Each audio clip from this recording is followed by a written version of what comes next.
Morning everybody, we are bringing you along with us today. It's the second year of the Okie Homestead Expo, but it's the first year that we get to attend. And there is our GPS guiding us there, so we don't miss a turn. So today is the first day of the actual expo. There's going to be a bunch of other YouTube channels. Some of them you are probably aware of. Some of them may be new, and we may be able to point a few of them out for you. Some of them are friends of ours that we're excited to see. We also want to meet some new people. There will be workshops going on all day.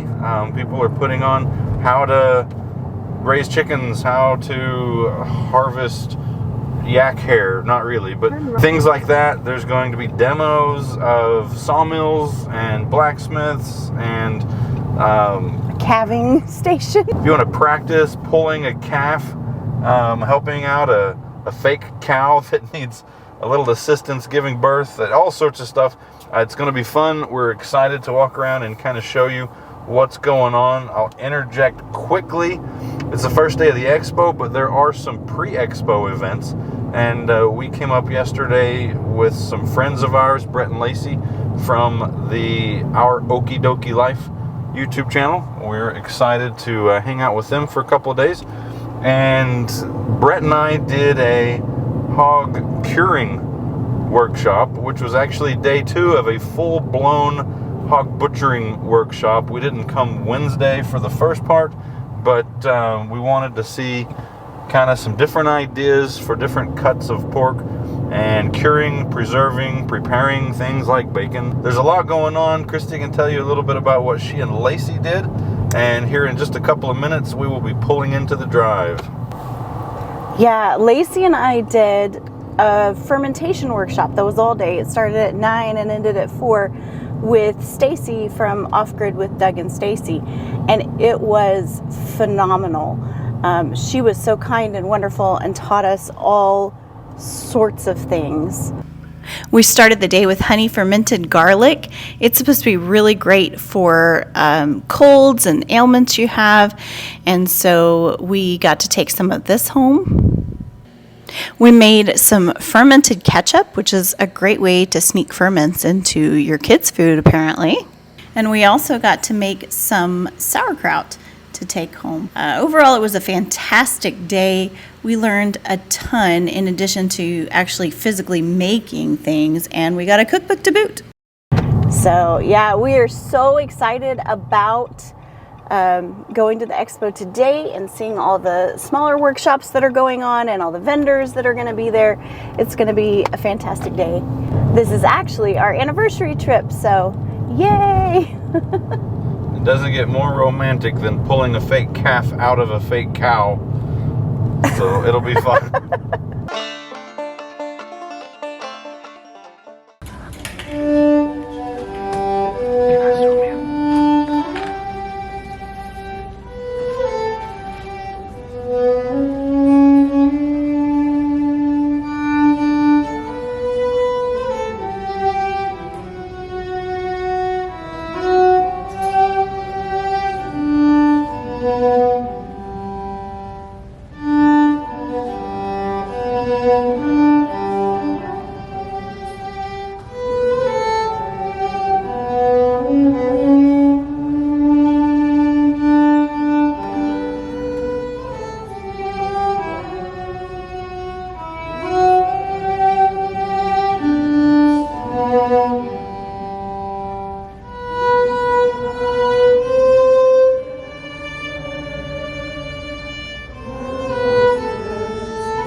first stop this morning is going to be with the, spin around here, is that backwards? The Outdoor Solutions guys. And we're going to do some wild game butcher, prep, and cook. We killed beef, what, a year and a half, maybe 2 years old for good meat.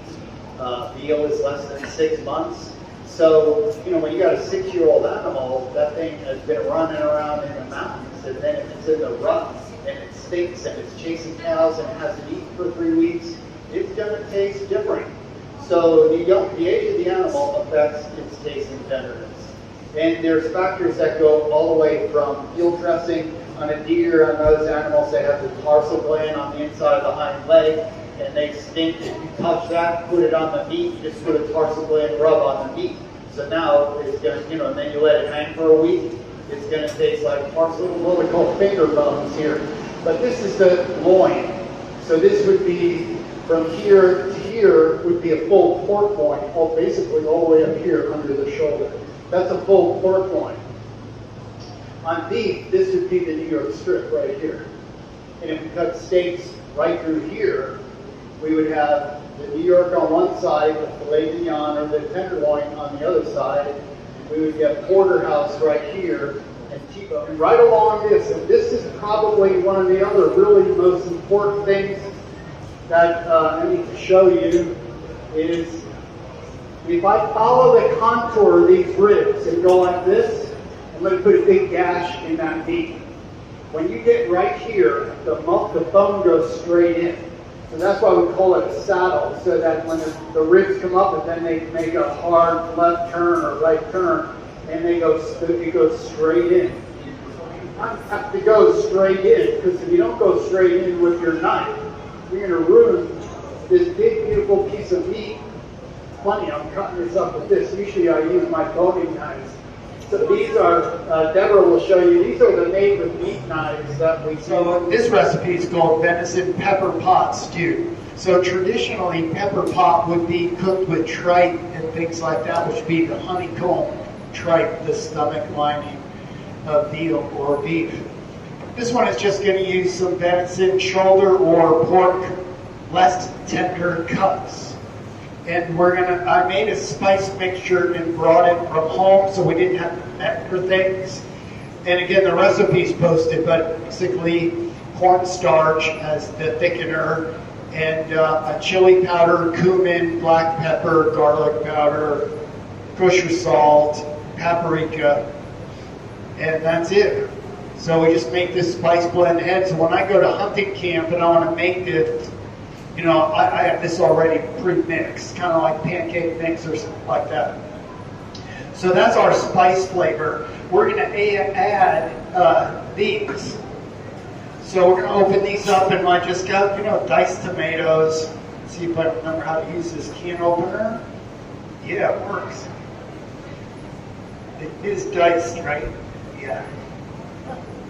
And in the commercial kitchen, we always try to take these. We don't leave these up because there's always people moving around and they'll cut their wrist. So this comes off, and then later that goes back in there, because if you throw this in the garbage can, this is going to cut through the liner and all the garbage is going to be on the floor later on. Talking from experience. We've got some diced tomato and some enchilada sauce. And of course you can make this, use fresh tomato. It's what we call a one-pot method, but we're not caramelizing or browning the meat like I normally would if we were going to do it in a stewing pot on the stove top. So all the ingredients are in there. I better just make sure I didn't miss anything. I got it all in there. We're going to put it in here. It has a lock on it, so we just put it on there somewhere like that. Okay, so we go to pressure cook. We don't want an hour, or we want, say, 45 minutes. So we just run it down. 45 minutes. Got this thing on. You know, we could open it up to vent it and let it, you know, you could hear it go, then you can shut it, or you can just vent it. I mean, just close it down to seal it. So I'm just closing it down to seal it, and I'm just gonna let it sit. All right. One of our favorite events is what Outdoor Solutions is doing here. And they started this morning showing us how to butcher a wild hog. Right now, I'm kind of interrupting their... right now, he's talking about processing, taking the different cuts, figuring out what you want to do with them, because it might change what you're cutting. And then a little bit later, he's going to go through cooking. This is Deborah. Hey guys. And Greg is right over here. I've got stuff under my arm. I can't. But so I know a lot of our viewers are interested in cooking. Most of our most popular viewers. And I just wanted to say that these guys have recipes available on their website. They have. It doesn't even have to just be hunting.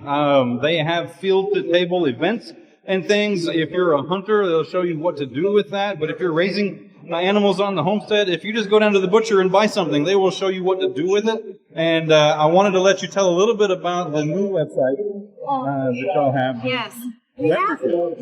We have the new online academy for From Field to Table, where you can get exclusive content, be trained personally by Chef and the other ones that are on the team too. But even a lot of people really enjoy it. I'm enjoying listening to him this weekend. He's pretty amazing. His experience is off the charts, next level. But when you go and you sign up for the online academy, it's like doing it from field to table, from your living room, having access to it 24/7. Where you get up close, personal details, instructions, information about everything. And then recipes. We're going to be doing a lot of different live interaction videos where, say, Chef says next Thursday we're going to do this recipe. Here are the ingredients. Go get them. We'll all join up together next Thursday, get online together, cook together, and live tour while we're all doing it. If you're getting any problems while you're cooking something or butchering something or whatever, you just have great access to these professionals build the table. And then we're also going to have we have some sponsors. We're going to be giving a lot of different things. It's going to be a lot of fun. There's a lot of content already on there and more coming, and then it'll be all the time, year round. So, and we're running a special this weekend for $99 for the online academy, and then also anyone who signs up and joins this weekend is entered in to win a $600 grinder from Made for Me. And a couple other things. Some aprons, some other swag. So, anyways, a lot of fun. A lot of people are joining in on this, and it's really exciting. Not everyone can go out to one of our actual field to table events for 4 days and take that hardcore to spend that kind of money on it. Even though it is incredible to get hands-on one in person. You'll be drinking from a fire hose. Yeah. But you will with this. It's going to be just loaded with great content. I want to come do one of your field to table events, but I'm excited about the membership because I can rewind and watch again. Anytime. Take my time figuring it out. So I'm signing up. I'm getting a membership. Ask questions and anything. Yeah. Something that you want to know, the community within this will all work together too. So we'll have some things in there where if someone says, hey, what do you do with this? What do you do with that? It's the same. So it's a whole lot deeper than just YouTube videos. It's going to be great. No one else is offering anything like this, and we only start things when and our demand for in-person field to table events is so much that we could be running them all year round, 24/7. The tool, yeah, for sure. So we were like, well, what's the next best thing? Give people access to it. Very cool. But no one else. We still have a lot of grace. Sure, yeah. Yeah, there's great content out there already. This is just going to get a little more. So. And on the website, from filtertable.com, one of the things that I really enjoy on there is there is a best way to say it, like a meat selection. Like it shows a picture, shows all the different sections of that, and then you pull something out of the freezer, you can. Right. And you go on that website, you enter in that cut of meat. There's already put on there some recipes. Okay. Very cool. All right, so go check them out. So we have the tilapia that are in the tank here. This is about a 210-gallon tank. They secrete waste. They have the solid waste, and then they have their fish pee. We filter out the fish waste and use that in a different place. But the fish pee actually goes into the bed, into this gravel. The gravel contains thousands, millions of microbes, tiny bacteria that convert this ammonia from the fish pee into nitrates. And the nitrates are used by the plant to grow big and green, strong and healthy. And that process cleans the water, and then that water goes back to the fish and is cleaned and ready for the fish to be housed in it again. So it's like this system of they're providing the food and the plants are providing the filter to clean the water. That's awesome. Yeah. Thank you. Of course.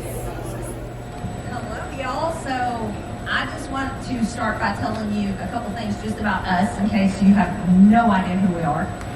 We are Ben and Andrea Benson. We live in the middle of Arkansas.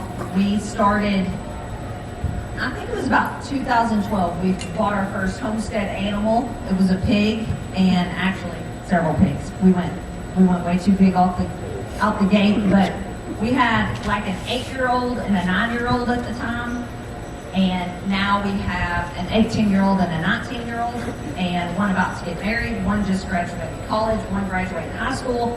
So we're in a whole different phase of our life. This has been quite the journey for us, and we just started along the way watching YouTube and thinking, you know, you can learn anything on here. I've learned to cut hair, I've learned to doctor a cow, butcher a pig. You can learn anything on YouTube. And we just got to thinking, hey, we can start filming a few things. And so that's kind of how it took off for us. Just started filming here and there, and it kind of took on a life of its own.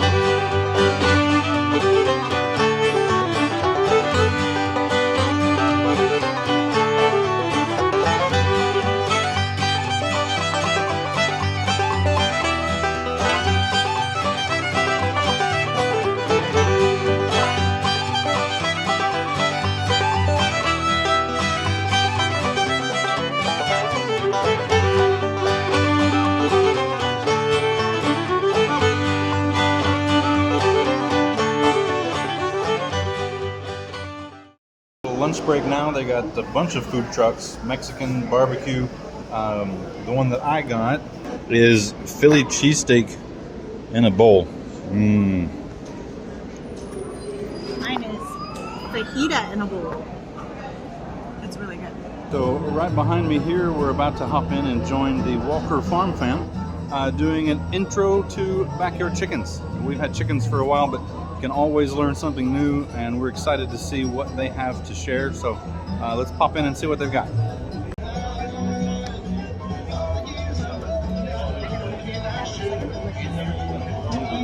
Is breeds versus barnyard mix.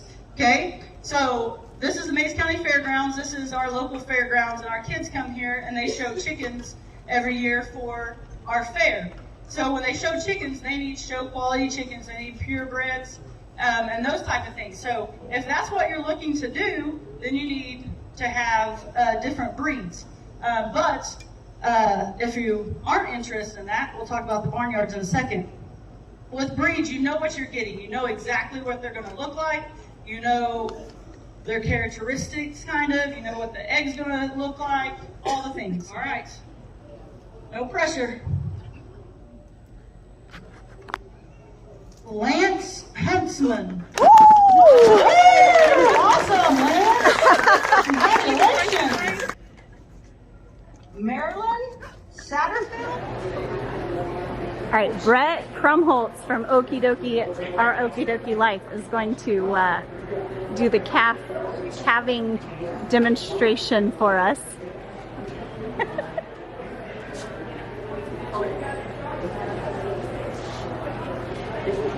Wow, it's like a legitimate, I mean, it's like the Limberleg one. Here we go. They're putting it in. Look at that. You know, sheep and goats. I think it's your turn. He's trying to get Lacey to do it because he usually births the animals. I don't think she's biting. She wants to be behind the camera this time. There he's moistening it up.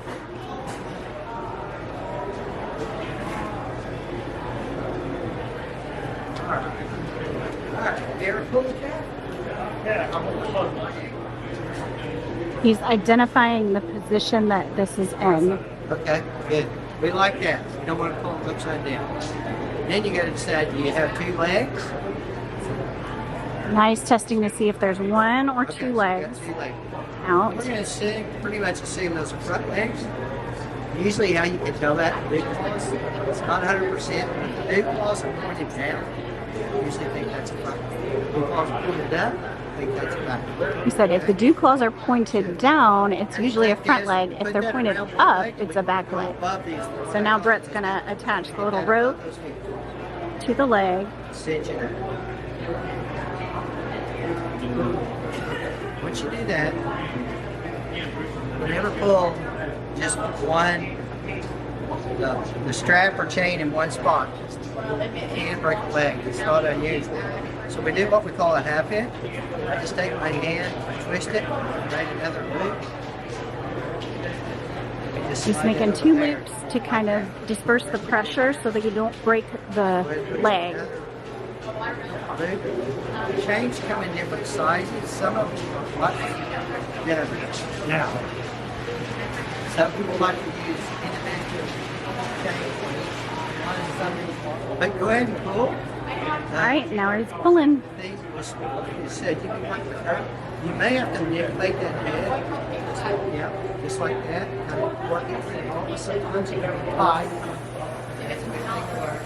Once you're there, you just work the curve down. Once the head's pointed down, you can pull down at that point. I don't pull down until I know the head's out. Now, once the head's pointed down, he pulls it down. What's out? It is. Clean the mouth out, clean the nostrils out. Get you a piece of straw or grass, stick it in your nose, stick it in. Make you sneeze and cough so you'll start to breathe and stimulate your breath. If I'm happy at that point, we try to get on the sternum like this, because that lets the lungs inflate. You leave them on their side, the down lung doesn't inflate as well. If you get them on their sternum, we're happy. Might treat the navel with iodine or something. All right, good afternoon, everybody. Thank you for coming. So as you mentioned, my name is Stuart Klaus. This is my wife, Ashley. We are Restoration Farms. We live about 30 minutes from here in Peggs, Oklahoma. We lived in Oklahoma for about 4 years. We both grew up in Nebraska. And then we lived in Dallas, Texas for about 10 years. And we traveled full-time in an RV with our large family for 3 years before we found our homestead property. So we have 10 acres just outside of Peggs right now.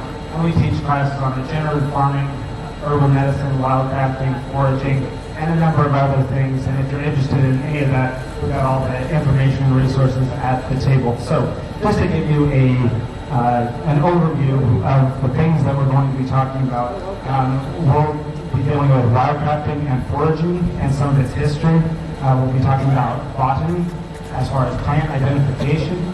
And then we'll move into basically safety and sustainability, and then we'll finish up with some closing comments. All right, next we're going to pop inside. Doug and Stacy of OffGrid with Doug and Stacy are talking about homesteading on a budget. They're just going to kind of tell the story of how they started with pretty much nothing and what they've done over the last several years. So we're going to go check that out. Next speaker, OffGrid with Doug and Stacy. Anybody ever heard of Doug and Stacy?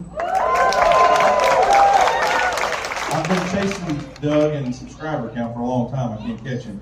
But Okie Homestead homie. OffGrid with Doug and Stacy. I really don't think Doug needs that big of an introduction, but they wrote this out. They're living the pioneer lifestyle in the 21st century. So they live in a cabin that they built with no public utilities, just basically off grid, and they grow their own food, do everything they can themselves, live in the old ways. It's quite impressive what they do without electricity and water. And Stacy's, I think she's probably the brains of the whole system here. But their passion is to blend the old ways with a modern twist, so people like you can be more self-reliant, live an intentional life, and be healthier. And so when you guys get out to your property, don't think about the store. Don't think about going to the store for all your needs. When we first got out there, everything was recycled, everything, okay? One guy down the street from us, he was tearing down an old 100-year-old barn. I'm not suggesting you do this or whatever, but the guy was like, man, I'm going to tear down this barn. And I was like, oh, look at all that material. All that barn wood. I said, I'll be glad to take that barn apart for you. I wasn't that fast. So I started taking the barn apart. I got some boards off of it. I got some tin off of it. Eventually, I was too slow. He pushed it into the hole, burned it up, and then built this new barn. But that's a way that you guys can get material for your place, right, is recycling. And for one more exciting thing, Outdoor Solutions had a drawing after the expo was over for all of the people that signed up to their new From Field to Table online membership.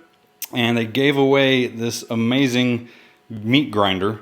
And, well, let's just show what happened. Anyway, with what you guys came for is to find out who is winning this grinder. This is a 1 horsepower grinder. It's one that we use. Actually, we use quite a few of them. We use the smallest one, which is a 400 watt, all the way up to a 1.5 horsepower, depending on how much grinding we have to do and our location. Here at the house, when it's just me and Deb, we use the little bitty one. But then whenever it's hunting season, we break out the 1 horsepower, the 1.5, and those things will pretty much grind anything that you throw at it. So what Deborah is going to do, she has a bucket there with a bunch of numbers in it, and you guys on the backside, we have you listed in the order that you signed up. And so she's going to give me a number, and I'll look up, see who it is, and that lucky person will have a grinder coming their way. Heck yeah. What you got? You want me to draw now? Yeah, go ahead and draw the number. All right. I'm going to draw. Drum roll, please. So mad my camera's not working. I know. You should come to my desk. All right, here we go. It says number 6. Who is number 6? All right, bear with me here. I've got it pulled up here for the list. So the winner, number 6, is Lance Huntsman. Congratulations. Is Lance in here? Yeah. No way. That's awesome. Yeah. Oh, hey. Congratulations, buddy. Wow. Dang. That's amazing. That's awesome. I'm so happy for you.